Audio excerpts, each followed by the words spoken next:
Hello again. This is a continuation video from the fitting of my steering wheel, basically with regards to the airbag delete and the airbag warning light, which is that one.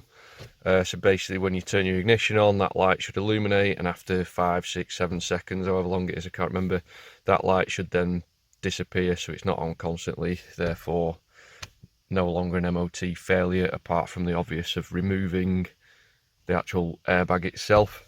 Right, so basically you've got your connection plug here. There are 4 cables going into it, so therefore you need to bridge across each one individually. So therefore you're going to need 2 resistors that basically go across the 2 ports. So this bank of top 2 holes, you'll have a resistor going across those. That bank of bottom holes there, you'll have another resistor bridging across those. Basically all that does is sends a resistance, so when you put your key in the ignition, it sends wires, sends the electricity down the wires, generally goes through your airbag, it shows some resistance, and then it deletes that airbag light. So as you can see, if I turn my ignition on now, it won't go away because there's nothing in that connection block. So the next video, the next clip, I'll be in the garage, I'll be doing some bit of soldering, showing you what resistors to use and how to basically in the end put them into that plug to make that light disappear. The easiest way I found is because the legs on the resistors are actually quite like skinny, and the metal on them is really soft. They won't stay in any of these holes. Now the main holes is where your standard connector block pins go into, and obviously there's all these clips here that the block holds onto and clicks into. You won't be using any of them, but I found the easiest way is those smaller holes in the top. Even though they're not pin holes, they still have metal contacts inside of them, and it's a smaller hole, so therefore you can get some smaller wire in it. Now I've got a welder at home, so what this is here is 0.8mm welding wire, just from a normal MIG welder. So any welding fabrication shop, somewhere like for example somewhere that makes stainless exhaust or normal mild steel exhaust, etc., they'll have this in reels and reels and reels of it, because they'll be welding with it every day. Even if you've got a friend that's got a welder, this is what they'll be using. So basically it's a steel wire, but it's copper coated, so it helps with the welding process. But because it's copper coated, you can actually solder to it. And now this is like really quite heavy duty wire, so it's quite a bit of pressure to bend it, but it also acts as for making a very good pin. Hang on, I'm trying to do this one-handed, for going inside those holes, and they push in there and they hold in there quite well. So the next video I'll show you, well, not the next video, the next clip, you'll notice a change. I'll be on a workbench in the garage, but I'll show you from using those plug holes to using this as a pin, basically, instead of buying pins. So you'll see what I mean.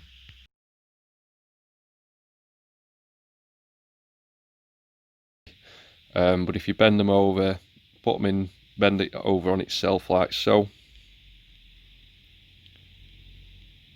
Once you've cut the legs sort of flush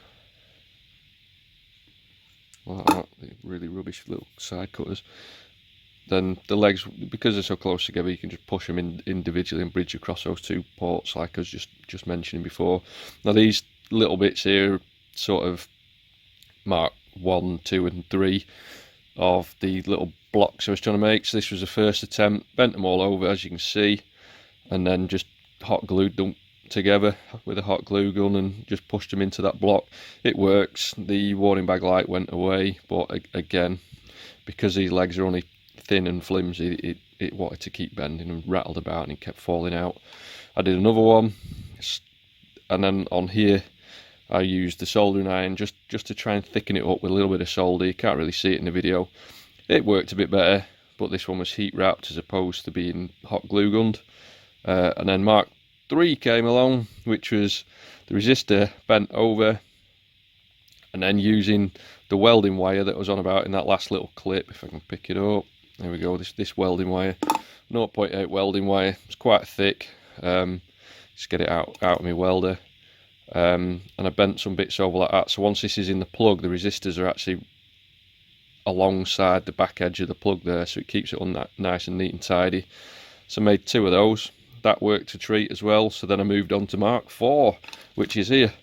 So basically I got some circuit board, which is just fiberglass on one side, it's copper on the other. You can buy it from pretty much anywhere. It's in a great big sheet, so you just cut out what you need. It's like I say, fiberglass on one side and then copper on the other, and that's what I came up with here. So as you can see, the lines, so say that line there, it's literally just been cut with basically a scalpel or a small blade. You can even use a little file if you've got thin files, and you're basically just going to cut bit of swarf there. I need to get rid of that before I heat shrink.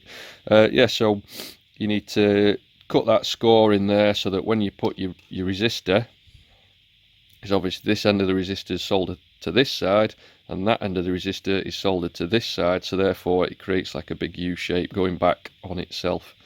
And this works a treat. They're hooked over like they are, so that it hooks over the side of the plug. When it's over the plug, this side is insulated, so there's nothing against the plug, but obviously this side is exposed.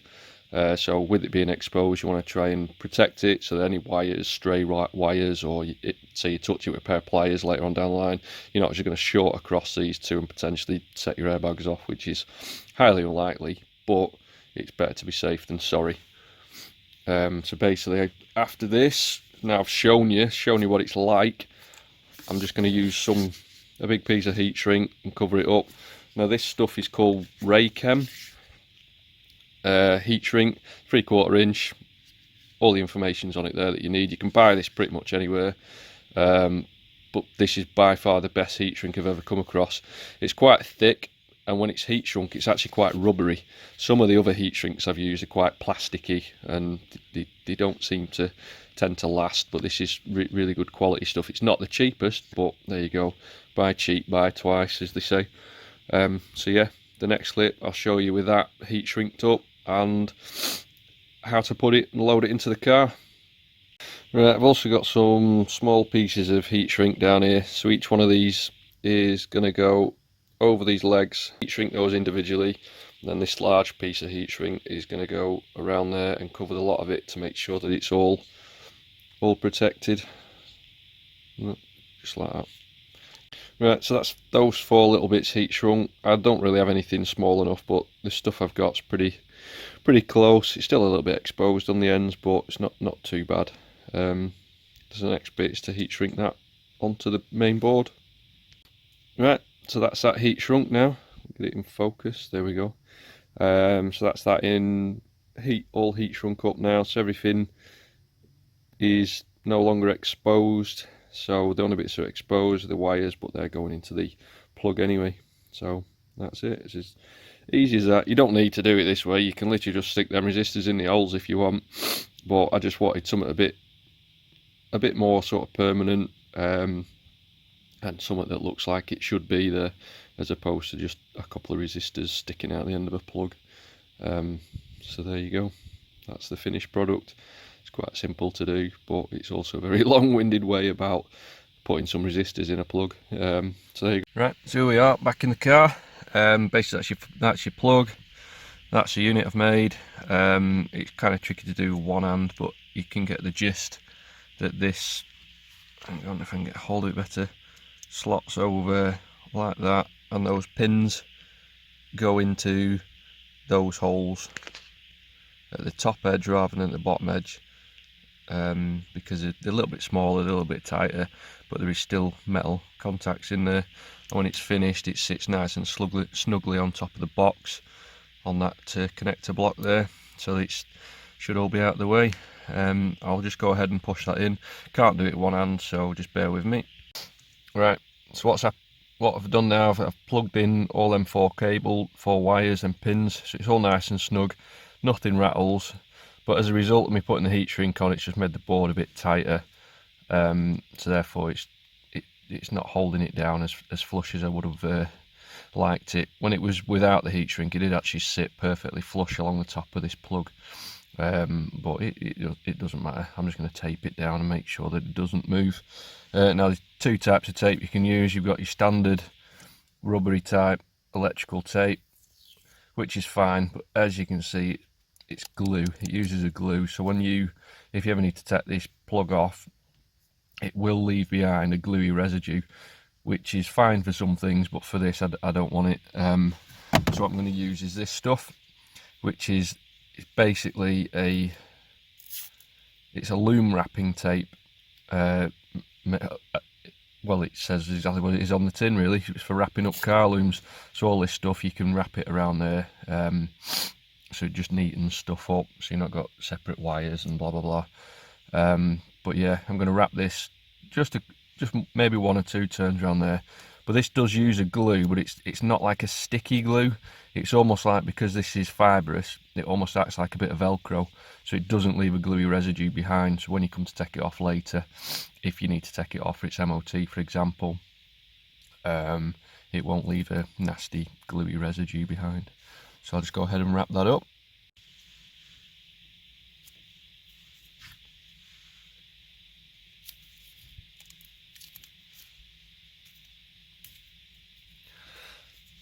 So there you go, that's held in place, not going to go anywhere, nice and tight, nice and snug.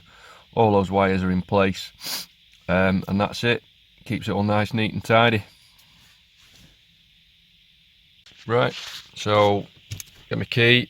Obviously all this electrical work you've been doing beforehand, you've done it without the battery attached to your car, just in case. So I've just put my battery back on. So if I stick that in the ignition, hopefully you'll see the airbag warning light ignite, and then after a couple of seconds, there you go, it's gone off. So there you go, you know that your electrical resistors have worked. Simple as. Just, I like to complicate things as usual. Next thing to do is to stick all your cowls back on underneath here, so it all neatens everything up, makes it all nice and tidy. This one here goes over the top in there. It's hard to do and show you without, once I've done it, but yeah, so I'll update you in just a tick. Right, so there you have it, all complete. The cowls all back on, looks nice, neat, tidy, looks almost factory look again, apart from the obvious steering wheel change. So yeah, watch this space for more videos. The next video will probably more than likely be once this weather improves, because as you can see it's absolutely freezing outside. We're currently about -1 outside, I think it is.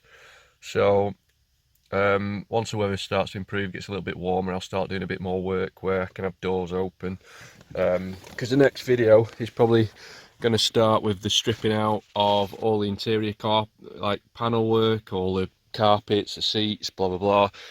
These seats are coming out. Basically I've got a bucket seat in the garage, which is going to be my sole seat, which is what I'm sat on at the moment, so I can't really video that. But and I also have a roll cage that's pre-bent, pre-fish mouthed, all the joints notched and everything, so that's just going to be going as a half cage. So from the B pillar here, it'll be a big loop up and over, and then half cage is going down, and there will be harnesses installed across a cross member that will be going across here to support obviously the driver's seat belts and stuff.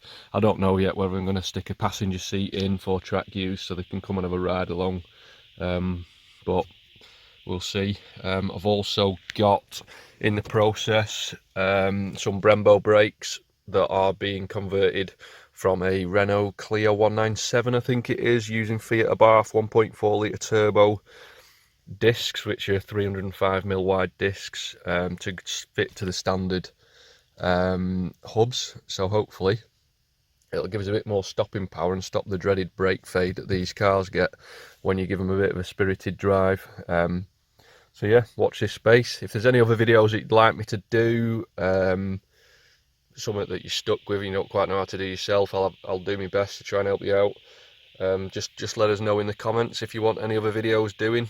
And yeah, if you like what my video content is, just give us a little subscribe, and hopefully when the next video gets uploaded, you'll be the first to find out about it. So okay, thank you very much, thanks for watching, bye bye.